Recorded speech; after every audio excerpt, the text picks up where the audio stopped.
Hello everyone, this is Christine De Vuono and I'll be presenting on Rebecca Belmore. Rebecca Belmore is an interdisciplinary Anishinaabe artist and a member of the Lac Seul First Nation. She is known for her performance work, installation, video, and sculptures, all of which span over 30 years of being an artist. Belmore's work is deeply committed to social and political issues, both here and abroad, routinely highlighting struggles of Indigenous communities, the homeless, murdered and missing Indigenous women and girls, displaced people, and the historical acknowledgement of colonial impacts on past and present communities. She represented Canada in the 2005 Venice Biennale. She has an honorary doctorate from OCAD University and also was awarded the Canadian Governor General's Award in 2013.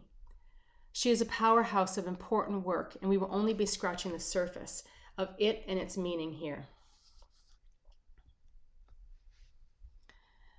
I saw this first work at the AGO as part of Belmore's Facing the Monumental solo show. What's shown here is a tower of shopping carts and a human-shaped figure wrapped in a tarpaulin. Both the shopping carts and the tarpaulin are integral survival tools for the homeless, a population that had been steadily growing in Vancouver, where this piece was inspired. Belmore fills the carts with clay, a substance she uses routinely to indicate both land and existence, which we will see in a later work.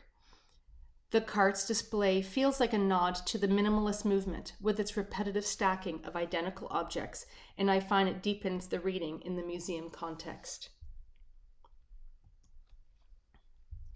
Mixed Blessing was also in the Facing the Monumental show, and I sought out this piece because I remember it being a disquietingly realistic human figure, and I wanted to share it with you. The excessive black hair with the red thread from the crown, and the hoodie with "fucking Indian, fucking artist" written on the back as a cross, shows layers of identity, both claimed by Belmore and thrust upon her as an Indigenous person and artist. Wave Sound was created with the University of Guelph's senior sculpture class run by Fastworms in 2017. I remember this piece being made, and although I wasn't in the class myself, it was very exciting to have one of Belmore's pieces being made within the university. Once it was situated at the shore of Georgian Bay, visitors were invited to listen to the waves through the copper funnel, connecting them more closely with nature. I saw this piece, Blood on the Snow, in person, and found the simplicity and the materiality so moving.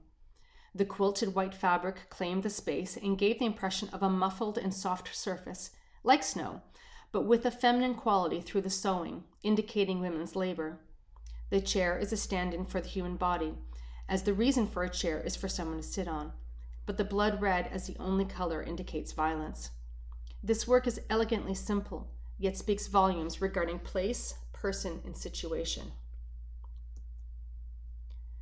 Benjai Ing Onji, From Inside, is a tent made of marble. Tents are intended as temporary shelters, but have become long-term living quarters for so many displaced peoples throughout the world. By juxtaposing intended use with the lived reality through marble is a beautiful and poignant work.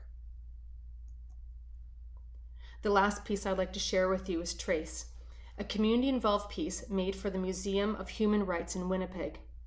I haven't seen this in person and can barely imagine the size of the sculpture. Based on a beaded blanket, each of the beads is a fist-sized piece of clay squeezed by a member of the community, and then a hole is burrowed through the middle, and then the clay was fired.